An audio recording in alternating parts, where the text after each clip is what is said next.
మంచిర్యాల జిల్లా మంతమర్రి KK5 గనిలో మంత్రి వివేక్ వెంకటస్వామి ఆకస్మికంగా పర్యటించారు. సింగరేణి జీఎం రాధాకృష్ణతో పాటు అధికారులతో కలిసి గనిలోకి వెళ్లిన మంత్రి కార్మికుల పని పరిస్థితులు, భద్రతా ప్రమాణాలు, గనిలో ఉన్న లోపాలను ప్రత్యక్షంగా పరిశీలించారు. ఈ సందర్భంగా కార్మికులు బ్రేక్స్పై ఇన్కమ్ ట్యాక్స్ భారం, సొంత ఇంటి సమస్యలను మంత్రి దృష్టికి తీసుకెళ్లారు. దీనిపై స్పందించిన మంత్రి గత బీఆర్ఎస్ పాలనలో సింగరేణిని నిర్లక్ష్యం చేశారని విమర్శించారు. ఒక్క కొత్త గనిని కూడా ప్రారంభించలేదని ఆరోపించారు. కార్మికుల భద్రతకు ప్రాధాన్యత ఇస్తూ నాణ్యమైన బొగ్గు ఉత్పత్తి లక్ష్యంగా పనిచేయాల్సిన అవసరం ఉందన్నారు. అంతర్జాతీయ స్థాయి సౌకర్యాలు కల్పిస్తే కార్మికులు మరింత ఉత్సాహంగా పనిచేస్తారని తెలిపారు. కొత్త గనుల ప్రారంభం, కార్మికుల సమస్యల పరిష్కారంపై సీఎం రేవంత్ రెడ్డితో చర్చించి చర్యలు తీసుకుంటామని మంత్రి వివేక్ వెంకటస్వామి స్పష్టం చేశారు.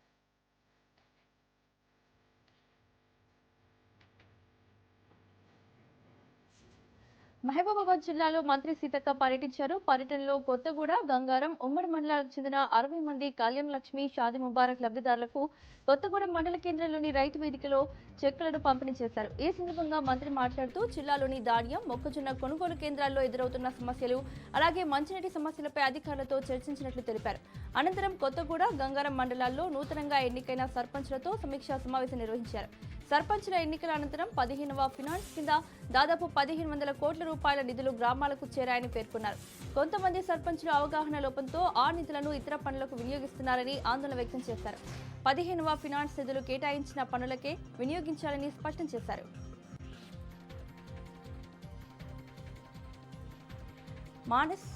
మాసప్ ట్యాంక్ DSS భవన్లో తెలంగాణ రజక కోఆపరేటివ్ కార్పొరేషన్ చైర్మన్ గా డాక్టర్ దాసరిరాజు అజయ్ కుమార్ బాధ్యతలు స్వీకరించారు. ఈ కార్యక్రమానికి మంత్రి Ponnam Prabhakar, MLA Eerlapalli Shankar, fisheries corporation chairman మెట్టు సాయి కుమార్ హాస్రే శుభాకాంక్షలు తెలిపారు. ఈ సందర్భంగా మంత్రి పొన్నం ప్రభాకర్ మాట్లాడుతూ ముఖ్యమంత్రి రేవంత్ రెడ్డి ఆదేశాలతో రజక కార్పొరేషన్ను బలోపేతం చేస్తున్నామని తెలిపారు. మారుతున్న కాలానికి అనుగుణంగా రాష్ట్రంలోని 119 నియోజకవర్గాల్లో ఆధునిక డ్రై క్లీనింగ్ సెంటర్లు ఏర్పాటు చేసినట్లు వెల్లడించారు. గత ప్రభుత్వం ప్రారంభించిన రజకులకు 250 యూనిట్ల ఉచిత విద్యుత్ పథకాన్ని ఎలాంటి ఆటంకాలు లేకుండా కొనసాగిస్తున్నామని చెప్పారు.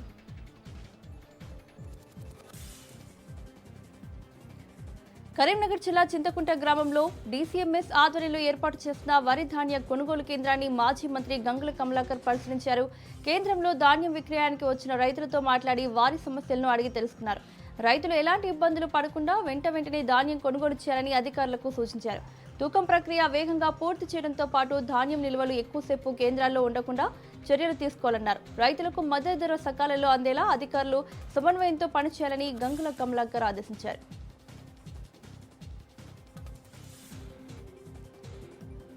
కామారెడ్డి జిల్లా మద్నూర్ మండల కేంద్రంలో రైతుల సమస్యలపై బీఆర్ఎస్ ఆధ్వర్యంలో రైతు మహాధర్నా నిర్వహించారు.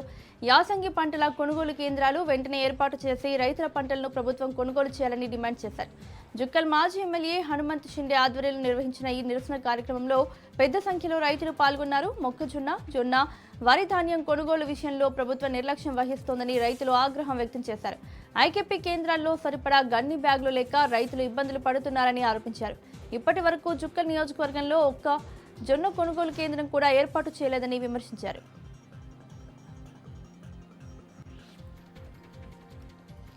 శ్రీ సత్యసాయి జిల్లాలోని బత్తలపల్లిలో మంత్రి లోకేష్ పర్యటించనున్నారు. ఈ సందర్భంగా టీడీపీ శ్రేణులు భారీ స్వాగత ఏర్పాట్లు చేపట్టారు. ధర్మవరం నియోజకవర్గ ఇన్ఛార్జ్ పరిటాల శ్రీరామ్ ఆధ్వర్యంలో ధర్మవరం నుండి బత్తలపల్లి వరకు పార్టీ జెండాలు, ఫ్లెక్సీలతో ప్రాంతం పసుపుమయంగా మారింది. కార్యకర్తలు భారీ సంఖ్యలో తరలి వచ్చే అవకాశం ఉండడంతో మంచినీరు, మజ్జిగ, భోజన సదుపాయాలు ఏర్పాటు చేశారు. నారా లోకేష్ రాకతో ప్రాంతంలో ఉత్సాహ వాతావరణం నెలకొంది. అలాగే ఆయన ఆర్డీటీ ఆసుపత్రిని కూడా సందర్శించనున్నట్లు సమాచారం. FCRA రెన్యూల్ సాధించడంలో ఢిల్లీ స్థాయిలో కృషి చేసినట్లు టీడీపీ నాయకులు పేర్కొన్నారు. మొత్తం ప్రాంతం ప్రస్తుతం రాజకీయ సందడితో ఉత్సాహంగా మారింది.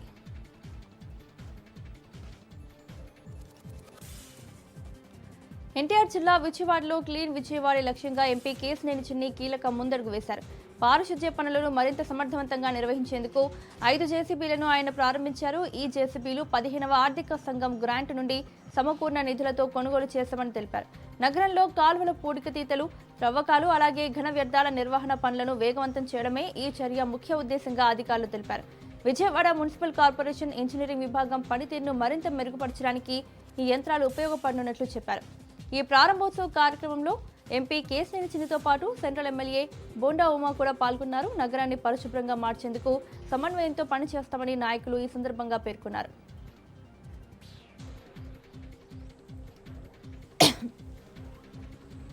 విశాఖపట్నంలో వైసీపీ కార్యకర్తలు నిరసన కార్యక్రమం నిర్వహించారు. ఈ సందర్భంగా వైఎస్ఆర్సీపీ యువజన విభాగం కర్నూలు సిటీ అధ్యక్షుడు బాలుపై పోలీసులు వేధింపులు, అక్రమ కేసులు నమోదు చేస్తున్నారని ఆరోపిస్తూ వారు నిరసన వ్యక్తం చేశారు. ఈ చర్యలను ఖండిస్తూ మహాత్మా గాంధీ విగ్రహానికి పూలమాల వేసి నివాళులర్పించారు. విశాఖ వైసీపీ అధ్యక్షుడు కేకే రాజు మాట్లాడుతూ కూటమి ప్రభుత్వం రాజకీయ కక్ష సాధింపులకు పాల్పడుతోందని ఆరోపించారు. ప్రతిపక్ష నాయకులు కార్యకర్తలపై మానసిక ఒత్తిడి తీసుకొచ్చే విధంగా చర్యలు జరుగుతున్నాయని ఆయన విమర్శించారు. ప్రజలిచ్చిన అధికారాన్ని ప్రజాసేవ కోసం ఉపయోగించాల్సిందిగా, కానీ కక్ష సాధింపు రాజకీయాలకు దారితీయడం దురదృష్టకరమని ఆయన వ్యాఖ్యానించారు. ప్రజాస్వామ్య విలువలను కాపాడాలని ప్రభుత్వాన్ని ఆయన డిమాండ్ చేశారు.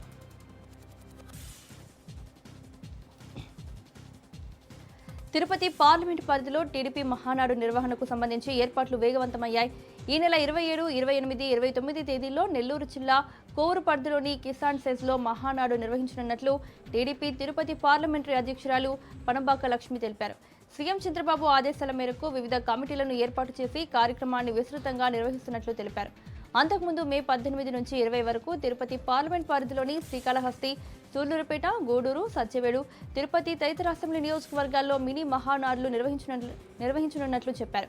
పార్టీ నేతలు ఎన్నికల హామీల అమలు, అభివృద్ధి కార్యక్రమాలు, పెట్టుబడుల ఆకర్షణపై చర్చిస్తున్నట్లు తెలిపారు.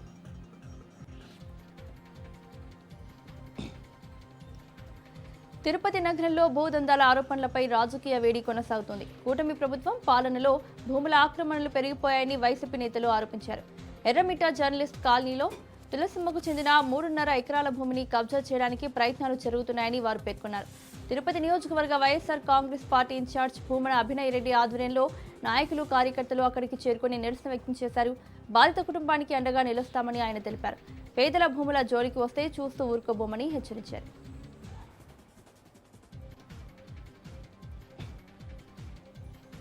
యువతకు ఉపాధి అవకాశాలు కల్పించడమే ప్రభుత్వ లక్ష్యమన్నారు ఎమ్మెల్యే థామస్ తెలిపారు. చిత్తూరు జిల్లా ఎస్ఆర్పురం మండలం శెట్టివానతరం గ్రామంలో ప్రజా పరిష్కార వేదిక కార్యక్రమం నిర్వహించారు. ఈ కార్యక్రమానికి ముఖ్య అతిథిగా ఎమ్మెల్యే థామస్ హాజరై ప్రజల నుంచి వినతులు స్వీకరించారు. ఈ సందర్భంగా ఆయన మాట్లాడుతూ గంగాధర నెల్లూరులో 100 కోట్ల రూపాయలతో పరిశ్రమలు నిర్మించి 30,000 మందికి ఉపాధి కల్పిస్తామని తెలిపారు. ఇది మాటల ప్రభుత్వం కాదని చేతుల ప్రభుత్వమని తెలిపారు.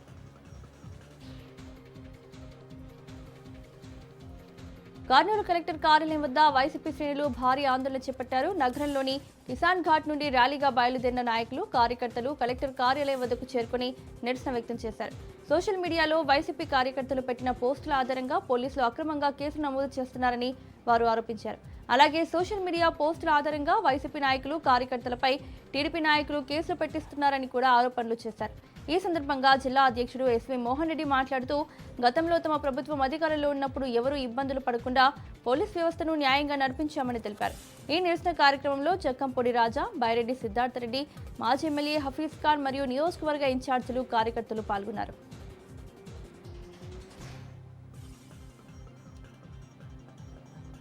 జయశంకర్ భూపాలపల్లి జిల్లాలోని కాళేశ్వరం వద్ద సరస్వతి నది అంచె పుష్కరాల ఏర్పాట్లు వేగంగా కొనసాగుతున్నాయి. గతేడాది మే నెలలో నిర్వహించిన ఆది పుష్కరాలకు మించి ఈసారి భారీ స్థాయిలో ఏర్పాట్లు చేపట్టడం ప్రత్యేక ఆకర్షణగా నిలుస్తోంది.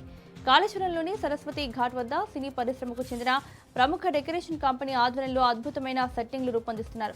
తోరణాలు, వివిధ డిజైన్లు, నందులు, ఏనుగు బొమ్మలు వంటి ఆకర్షణీయమైన కళాకృతులు ప్రత్యేకంగా తయారు చేస్తున్నారు.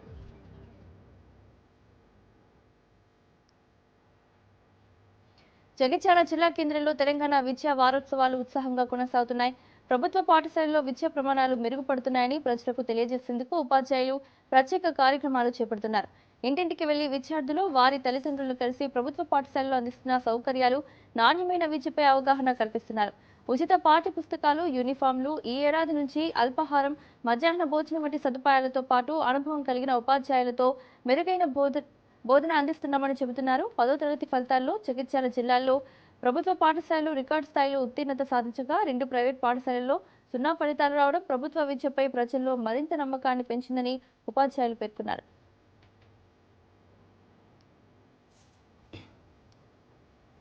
నీట్ పరీక్ష పేపర్ లీకేజ్ ఘటనపై ఓయూ, ఐక్య విద్యార్థి సంఘాలు తీవ్ర ఆగ్రహం వ్యక్తం చేశాయి. కేంద్ర విద్యాశాఖ మంత్రి ధర్మేంద్ర ప్రధాన్ రాజీనామా చేయాలని డిమాండ్ చేస్తూ ఓయూ ఆర్ట్స్ కళాశాల వద్ద విద్యార్థులు నిరసన చేపట్టారు. బీసీ స్టూడెంట్స్ ఫెడరేషన్ రాష్ట్ర అధ్యక్షులు కొమ్మనబోయిన సైదులు యాదవ్ ఆధ్వర్యంలో జరిగిన ఈ కార్యక్రమంలో పలువురు విద్యార్థి సంఘాల నాయకులు పాల్గొన్నారు. ఈ సందర్భంగా నేతలు మాట్లాడుతూ నీట్ పేపర్ లీక్ కారణంగా పరీక్షని రద్దు చేయాల్సిన పరిస్థితి రావడం కేంద్ర ప్రభుత్వ వైఫల్యమని విమర్శించారు. రాత్రింబవళ్లు కష్టపడి చదివిన విద్యార్థుల భవిష్యత్తుతో కేంద్రం చెలగాటమాడిందని ఆవేదన వ్యక్తం చేశారు. 2024లో జరిగిన ఘటన నుంచి పాఠాలు నేర్చుకోకపోవడంతోనే మళ్లీ లీకేజ్ జరిగిందన్నారు. లీకేజ్ వెనుక ఎవరున్నారన్న దానిపై కఠిన చర్యలు తీసుకోవాలని డిమాండ్ చేశారు. విశాఖపట్నంలో ఏబీవీపీ ఆధ్వర్యంలో నీట్ పరీక్ష లీకేజీ ఆరోపణలపై తీవ్ర నిరసన వ్యక్తం చేశారు. ఈ సందర్భంగా ఏబీవీపీ నేతలు మాట్లాడుతూ జాతీయ పరీక్ష సంస్థ డైరెక్టర్ జనరల్ నైతిక బాధ్యత వహిస్తూ వెంటనే రాజీనామా చేయాలని డిమాండ్ చేశారు. నీట్ వంటి కీలక పరీక్షలు నిర్వహించడంలో ఎన్డీఏ వరుసగా విఫలమవుతోందని, గతంలో జేఈఈ అడ్వాన్స్డ్ పరీక్షలతో పాటు బీహార్ వంటి రాష్ట్రాల్లోనూ పరీక్ష నిర్వహణలో లోపాలు బయటపడ్డాయని వారు ఆరోపించారు. దేశవ్యాప్తంగా 22,70,000 మంది విద్యార్థులు కష్టపడి పరీక్ష రాస్తే లీకేజ్ కారణంగా పరీక్షను రద్దు చేయడం లేదా అనుమానంలోకి నెట్టడం సమంజసం కాదని పేర్కొన్నారు. భవిష్యత్తులో ఇలాంటి సమస్యలు నివారించేందుకు నీట్ పరీక్షను ఆఫ్లైన్ నుంచి ఆన్లైన్ విధానానికి మార్చాలని కేంద్ర ప్రభుత్వాన్ని వారు కోరారు. అలాగే నీట్ వంటి జాతీయ స్థాయి పరీక్షల నిర్వహణ బాధ్యతల నుంచి ఎన్డీఏను తప్పించాలని కూడా ఏబీవీపీ నాయకులు డిమాండ్ చేశారు.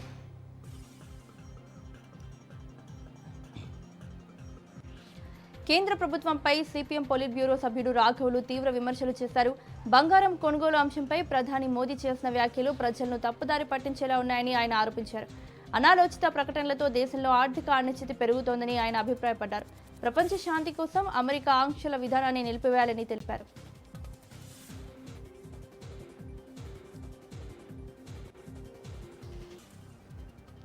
డాక్టర్ బిఆర్ అంబేద్కర్ కోనసీమ జిల్లా చెయ్యేరు గ్రామ పంచాయతీ పరిధిలోని గొన్నెపల్లి నల్లవారిపేటలో అరుదైన మే పుష్పాలు ప్రస్తుతం అందరినీ ఆకట్టుకుంటున్నాయి.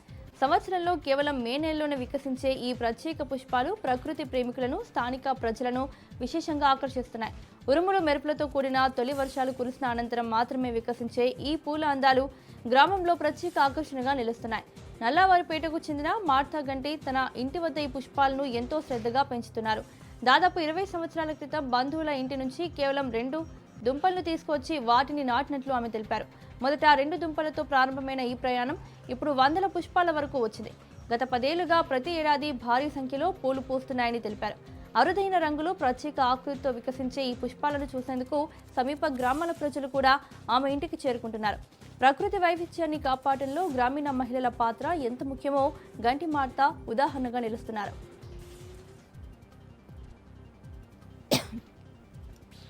తనకు చెందిన స్థలంలో తన చిన్నాన్న అక్రమంగా ఇల్లు నిర్మిస్తున్నారని ఆవేదన చెందిన ఓ మహిళ నిర్మాణంలో ఉన్న ఆ ఇంటిపైకి ఎక్కి నిరసనకు దిగింది. పశ్చిమ గోదావరి జిల్లా మొగల్తూరు మండలం కోమటితిప్ప గ్రామానికి చెందిన రాయుడు పద్మ ఇంటిపైకి ఎక్కి నిరసన తెలిపింది.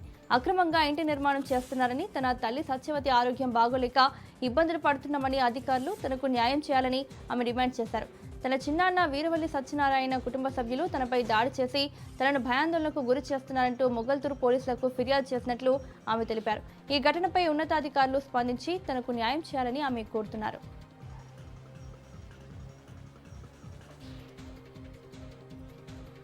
ఖమ్మం జిల్లా కల్లూరులో దేవాలయాల్లో వరుస దొంగతనాలకు పాల్పడుతున్న అంతర్రాష్ట్ర దొంగల ముఠాను పోలీసులు అరెస్ట్ చేశారు. రాత్రి వేళ గుల్ల హుండీలు పగలగొట్టి నగదు దోచుకుంటున్న 4 నిందితులను కల్లూరు పోలీసులు అదుపులోకి తీసుకున్నారు. మధిరా రోడ్డులో వాహనాల తనిఖీలు నిర్వహిస్తున్న సమయంలో 2 బైక్లపై అనుమానాస్పదంగా తిరుగుతున్న నిందితులను పోలీసులు పట్టుకున్నారు. ఫింగర్ ప్రింట్ పరిశీలనలో 2 పాత నిరస్తులుగా గుర్తించారు. Kalluru, Penuballi, Madhira rural, Vissannapeta, Tallada police station పరిధిలో దేవాలయాలు, కిరాణా షాపుల్లో చోరీలు చేసినట్లు నిందితులు ఒప్పుకున్నారని పోలీసులు తెలిపారు. నిందితుల వద్ద నుంచి బైకులు, దొంగతనాలకు ఉపయోగించిన గడ్డపారును స్వాధీనం చేసుకున్నారు. కేసును ఛేదించి ఎస్ఐ హరితతో పాటు పోలీస్ సిబ్బందిని కల్లూరు ఏసీపీ వసుంధర యాదవ్ అభినందించి వారికి రివార్డులు అందజేశారు.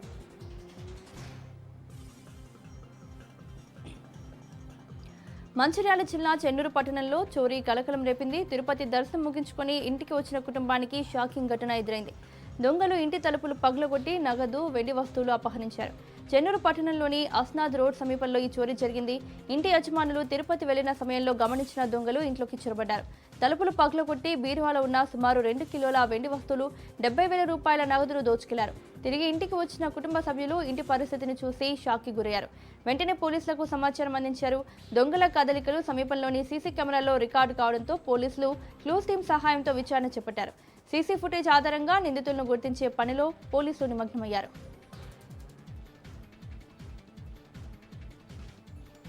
కడప జిల్లా ప్రొద్దుటూరు జగనన్న కాలనీలో స్టీల్ మెటీరియల్ మాయమైన ఘటనపై ఆరోపణలు వెలుగులోకి వచ్చాయి. స్థానిక మార్కెట్ యార్డులో నిల్వ చేసిన సుమారు 271 టన్నుల స్టీల్లో పెద్ద మొత్తంలో తగ్గుదల ఉన్నట్లు తనిఖీ అధికారులు ప్రాథమిక లెక్కల్లో తేలినట్లు సమాచారం. కాలనీల నిర్మాణానికి సిద్ధం చేసిన ఇనుప సామాగ్రి 2 గోడౌన్లలో భద్రపరిచినప్పటికీ వాటిలో గణనీయమైన భాగం బయటకు వెళ్లిపోయిందన్న అనుమానాలు వ్యక్తమవుతున్నాయి. సుమారు 2 కోట్ల రూపాయల విలువైన స్టీల్ మాయమై ఉండొచ్చని అంచనా వేస్తున్నారు. ఈ అంశంపై హౌసింగ్ డివిజనల్ అధికారి రాజశేఖర్ జిల్లా కలెక్టర్తో పాటు ఉన్నతాధికారులకు లేఖ రాసినట్టు తెలుస్తోంది. మరోవైపు స్థానిక అధికారులు మెటీరియల్ చూపించడంలో నిరాకరించినట్టు కూడా ఆరోపణలు వినిపిస్తున్నాయి. ఇక ఈ ఘటనపై ప్రొద్దుటూరు ఎమ్మెల్యే వరదరాజులు రెడ్డి స్పందిస్తూ సమగ్ర విచారణ జరిపి బాధ్యులపై చర్యలు తీసుకోవాలని ప్రభుత్వాన్ని డిమాండ్ చేశారు.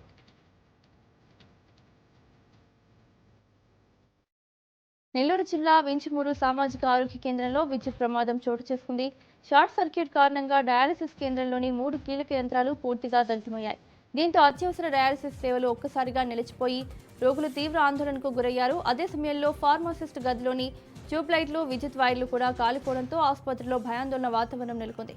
ప్రమాదం జరిగిన వెంటనే స్పందించిన ఆసుపత్రి మేనేజర్, టెక్నీషియన్లు తాత్కాలిక వైరింగ్ ఏర్పాటు చేసి ల్యాబ్ సేవలను పునరుద్ధరించారు. ఆసుపత్రికి కేవలం 25 kV సామర్థ్యం ఉన్న ట్రాన్స్ఫార్మర్ మాత్రమే ఉండడంతో పాటు స్థానికులు కూడా అదే ట్రాన్స్ఫార్మర్ నుంచి విద్యుత్ వినియోగిస్తున్నారని అధికారులు తెలిపారు. అధిక లోడ్ కారణంగా వోల్టేజ్ హెచ్చుతగ్గులు ఏర్పడి షార్ట్ సర్క్యూట్ జరిగిందని వెల్లడించారు.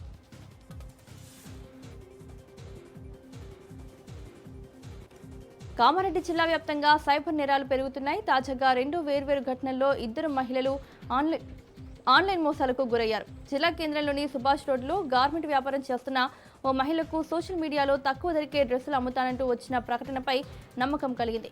వాట్సాప్ ద్వారా పరిచయమైన వ్యక్తి సూచనలతో ఆమె ఫోన్పే ద్వారా 1,13,000 రూపాయలు బదిలీ చేసింది. అనంతరం డ్రెస్సులు రాకపోవడంతో ఫోన్ చేయగా నంబర్ స్విచ్ ఆఫ్ వచ్చింది. మోసపోయినట్లు గుర్తించిన బాధితురాలు పోలీసులకు ఫిర్యాదు చేసింది. అలాగే అశోక్ నగర్ కాలనీకి చెందిన మరో మహిళకు ఇన్స్టాగ్రామ్లో ఫుడ్ ప్రాసెసింగ్ ఫ్రాంచైజ్ అవకాశం అంటూ పరిచయమైన వ్యక్తి నమ్మకాన్ని ఉపయోగించాడు. అతని మాటలు నమ్మి ఆమె 90,000 రూపాయలు అకౌంట్ ద్వారా పంపించింది. ఆ తర్వాత అతని ఫోన్ కూడా స్విచ్ ఆఫ్ రావడంతో మోసపోయినట్లు గుర్తించి పోలీసులకు ఫిర్యాదు చేసింది. ఈ 2 ఘటనలపై కేసు నమోదు చేసి పోలీసులు దర్యాప్తు చేస్తున్నారు. అపరిచిత లింకులు, తెలియని నెంబర్లు, సోషల్ మీడియా ఆఫర్ల పట్ల ప్రజలు అప్రమత్తంగా ఉండాలని పోలీసులు హెచ్చరిస్తున్నారు.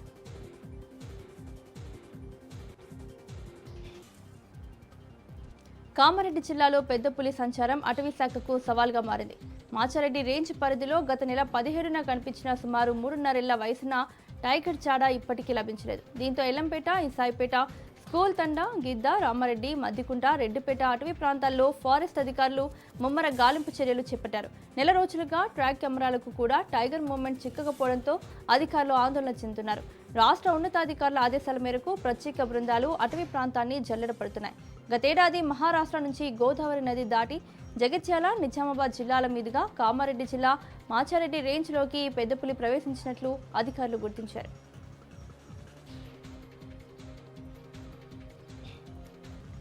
ప్రొద్దుటూరు 1 టౌన్ పోలీస్ స్టేషన్లో సంచలన ఘటన చోటు చేసుకుంది. పల్నాడు జిల్లా నర్సరావుపేట మున్సిపల్ కమిషనర్ రమ్య కీర్తనపై కేసు నమోదైంది. ప్రొద్దుటూరుకు చెందిన అశ్వితి అనే మహిళ తన కుమారుడు చదువుతున్న ప్రైవేట్ పాఠశాలలో సైన్స్ సబ్జెక్టులో సమస్యలు ఉన్నాయని హెడ్ మాస్టర్కు ఫిర్యాదు చేశారు. దీంతో సంబంధిత సబ్జెక్టు టీచర్ లీలావర్ధిని హెడ్ మాస్టర్ పిలిచి మందలించారు. ఈ ఘటన తర్వాత టీచర్ లీలావర్ధిని తన స్నేహితురాలైన మున్సిపల్ కమిషనర్ రమ్య కీర్తనకు విషయం తెలియజేశారు. అనంతరం రమ్య కీర్తన మార్చి 11న వాట్సాప్ కాల్ ద్వారా అశ్వితిని సంప్రదించి హెడ్ మాస్టర్కు ఎందుకు ఫిర్యాదు చేస్తావని ప్రశ్నిస్తూ భవిష్యత్తులో ఇలా చేయవద్దని హెచ్చరించినట్లు ఆరోపణలు ఉన్నాయి. ఈ పరిణామాలపై అశ్వితి పోలీసులకు ఆశ్రయించడంతో కోర్టు ఆదేశాల మేరకు ప్రొద్దుటూరు 1 టౌన్ పోలీసులు కేసు నమోదు చేశారు. పరిస్థితిపై మరింత దర్యాప్తు కొనసాగుతోంది.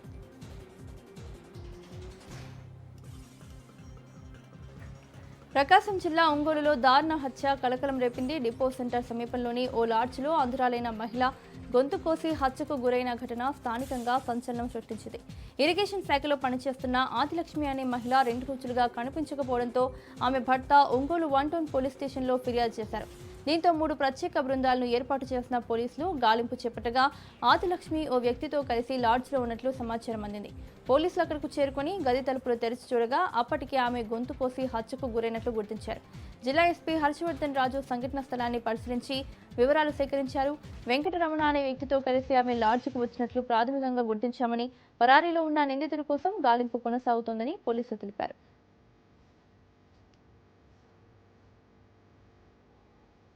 వికారాబాద్ జిల్లాలో దారుణ ఘటన వెలుగు చూసింది. 7 ఏళ్ల చిన్నారిపై ఓ యువకుడు అత్యాచార యత్నానికి పాల్పడిన ఘటన బషీరాబాద్ మండలంలో కలకలం రేపింది.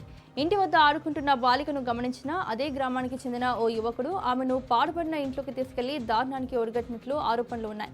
బాలిక చెప్పిన వివరాలతో అప్రమత్తమైన కుటుంబ సభ్యులు వెంటనే బషీరాబాద్ పోలీసులను ఆశ్రయించారు. ఫిర్యాదు ఆధారంగా కేసు నమోదు చేసిన పోలీసులు దర్యాప్తు చేపట్టారు. బాధిత చిన్నారిని వైద్య పరీక్షల నిమిత్తం తాండూరు ప్రభుత్వ జిల్లా ఆసుపత్రికి తరలించారు. ఈ ఘటన స్థానికంగా తీవ్ర ఆందోళనకు దారితీసింది.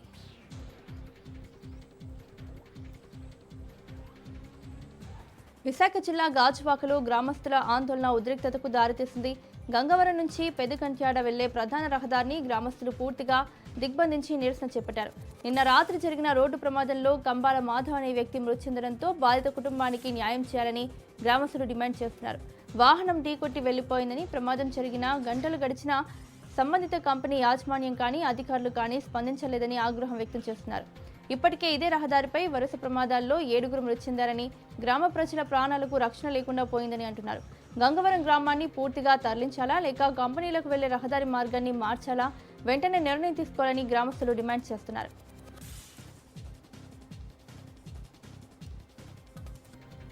కడప జిల్లాలో జరిగిన పలు దొంగతనాల కేసుల్లో పురోగతి సాధించారు. మోటార్ సైకిల్ దొంగతనాలు, చైన్ స్నాచింగ్లు, గోల్డ్ షాప్ చోరీలకు పాల్పడిన ముఠాను పోలీసులు పట్టుకున్నట్లు డీఎస్పీ మురళీనాయక్ తెలిపారు. మొత్తం 14 మంది నిందితుల్లో 13 మందిని అరెస్ట్ చేయగా ఒకరు పరారీలో ఉన్నట్లు వెల్లడించారు. వీరి వద్ద నుంచి 19 బైక్లను స్వాధీనం చేసుకున్నామని, వాటి విలువ సుమారు 18 లక్షల రూపాయల వరకు ఉంటుందని చెప్పారు. అలాగే 1 కిలో వెండి వస్తువులు, 2 సెల్ ఫోన్లు కూడా స్వాధీనం చేశారు. చైన్ స్నాచింగ్ కేసులో ఒక నిందితుడిని అరెస్ట్ చేసి 13,52,000 రూపాయల విలువైన బంగారు ఆభరణాలు రికవరీ చేశారు. కేసు దర్యాప్తులో పోలీసు బృందం కీలక పాత్ర పోషించిందని అధికారులు పేర్కొన్నారు.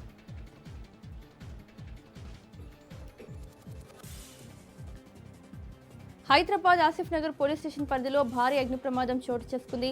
ఎంజే క్లాసిక్ ఫర్నిచర్ షోరూంలో ఒక్కసారిగా మంటలు ఎగిసిపడడంతో స్థానికులు తీవ్ర భయాందోళనకు గురయ్యారు. షోరూం అపార్ట్మెంట్ భవనంలో ఉండడంతో మంటలు వేగంగా వ్యాపించాయి. ఫర్నిచర్ మొత్తం అగ్నికి ఆహుతై పూర్తిగా దగ్ధమైంది. అయితే అదృష్టవశాత్తు ఈ ఘటనలో ఎటువంటి ప్రాణ నష్టం జరగలేదు. సమాచారం అందుకున్న వెంటనే అగ్నిమాపక సిబ్బంది ఘటనా స్థలానికి చేరుకుని మంటలను అదుపులోకి తీసుకొచ్చారు. పోలీస్ సిబ్బంది కూడా సహాయక చర్యలు చేపట్టి భవనంలో ఉన్న నివాసితులను సురక్షితంగా బయటకు తరలించారు.